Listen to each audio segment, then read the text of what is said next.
Do you work out at home every day? If you do, then congratulations on that, because you're one big step ahead of the majority of other Americans. But if you've already accomplished that step, the next question I would ask you is, why are you working out at home alone? Why does that matter to me? That's what we're going to discuss in today's video. There are multiple benefits you may be missing out on. I'm Dr. John Bartemus, and I'm putting the pieces together to help you live a life at optimal.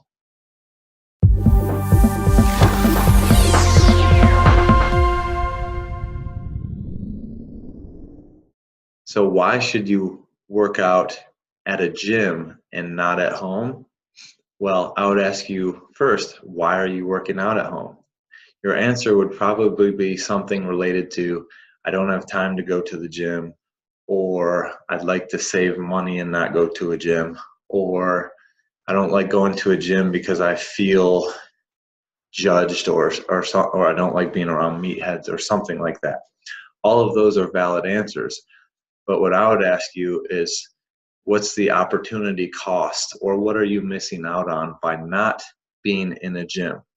And it's not so much about going to a gym, but being in a gym. The gym, think of the gym as the building, but more important is the community within that building or within that gym. So if you're working out at home every day to save money or save time, or because you don't like meatheads, you may be missing out on a big time psychosocial, emotional, relational benefit that is gained by being part of a community that is a gym.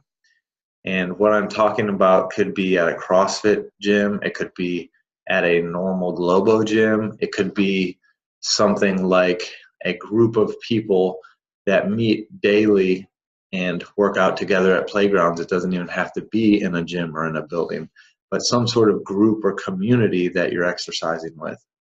There are so many benefits to that versus working out by yourself.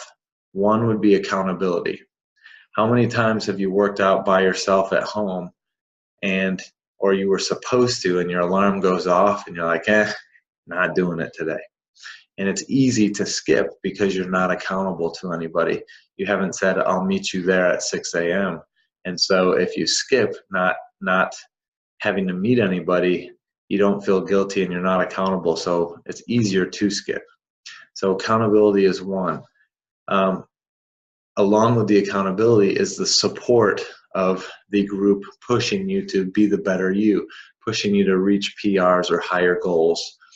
Also, in the group setting, you probably are competitive, at least a little bit. If you're dedicated enough to work out by yourself, then in the group, you're going to be competitive, and that alone, doing it in a group, is going to raise your game because you're not going to want people to beat you.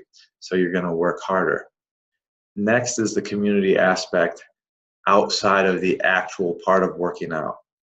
So I personally am part of CrossFit Northlake in Charlotte, North Carolina, and our gym, or box as we call it in CrossFit, is a community, is a family.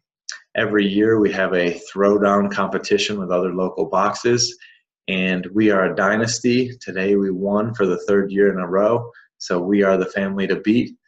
But in so doing that, we're competing against other communities or other families, and so we're bonded more tightly together because we as a family want to be better than those families. And for me personally, each of the 3 years, it's all team competition, so it's teams of 2.